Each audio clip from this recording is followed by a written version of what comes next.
On behalf of all of the participants, UNEP would like to express our sincere thanks to the government of Fiji and to the ministry for hosting this meeting in their beautiful Pacific Island country. Fiji continues to demonstrate very high-level political support for the ozone treaties, and the country continues to be an exemplary citizen of the Montreal Protocol community. I would also like to add a special word of thanks to all of the hardworking staff of Fiji's National Ozone Unit, led by Ms. Vika Rogers, for the warm hospitality and for the excellent organization of this meeting. And thanks also to all of you participants for having traveled such long distances to be here and for your active support of this network.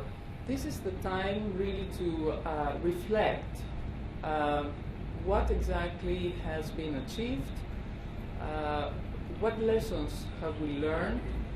I would like also to welcome the new ozone officers that are here, who are here with us today. I didn't have a chance to join you at the training session yesterday, but I hope that you found it very, not only informative and useful, but also inspiring and exciting. The establishment of the sub-regional office in the Pacific is one of the outcomes of Rio +20, where UNEP was given the mandate to strengthen our regional presence. This includes 5 new sub-regional offices, and the Pacific is one of those new sub-regional offices. I welcome you to this 8th Pacific Island Countries ODS Officers Network meeting, especially for those of you that have come from abroad. Firstly, I thank you all for your efforts in attending this meeting. Your participation is testimony to the commitment from your governments towards your efforts to protect the ozone layer for the betterment of our planet.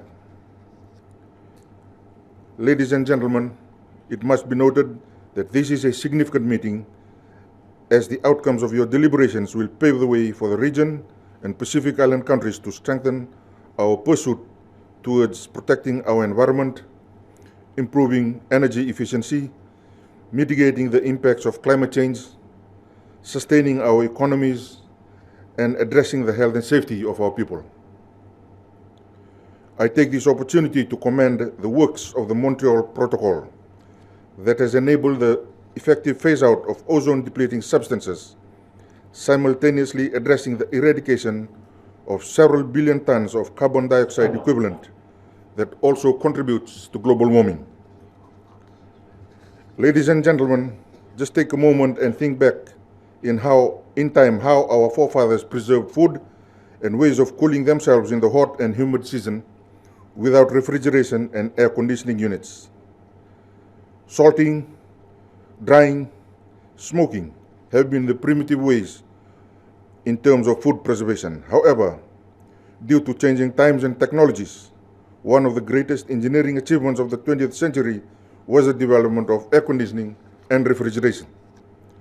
Nowadays, our lives are heavily dependent on these technologies, and this has had a large impact on lifestyle, industry, agriculture, and settlement patterns, including the increase in demand for more energy.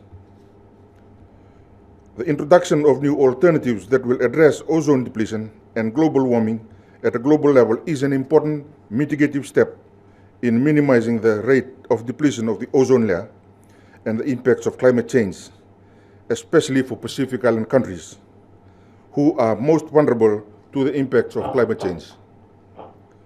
If all these accelerated changes are caused by man's activities, then I believe it is our moral and social obligation to do something about it, as we owe the survival of this planet to the next generation. The question I want to pose to all participants this morning is this: what legacy will you leave behind for the next generation?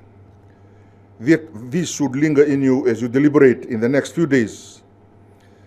In the midst of phasing out of ODS, we must also take into consideration the economic implications of our options to ensure that this will not cause a cosmic imbalance to our growth. Having mentioned this, ladies and gentlemen, The Fiji government, whilst developing the strategy for the HCFC phase-out program, took into consideration Decision 5/8 of the Montreal Protocol, which requires countries to take into account economic, social, and technical viability of alternatives when phasing out ODS.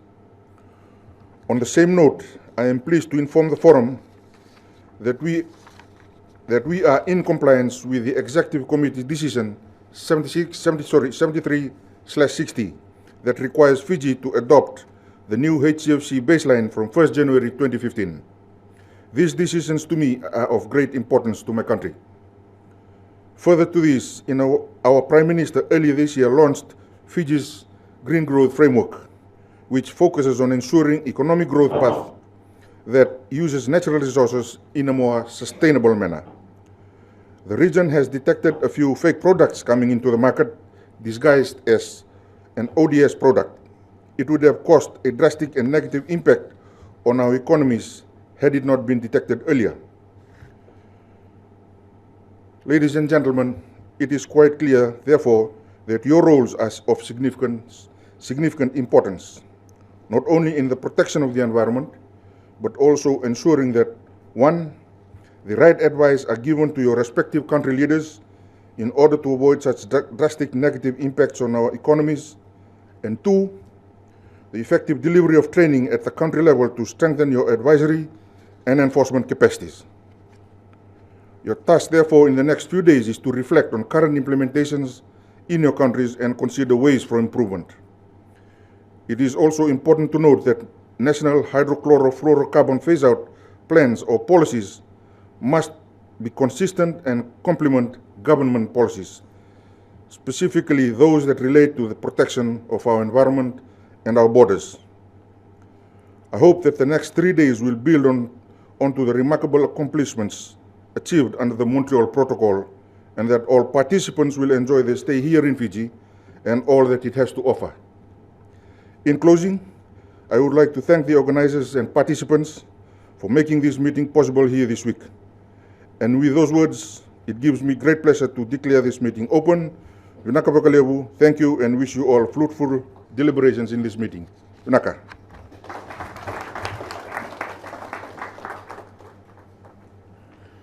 Thank you very much for the opening address.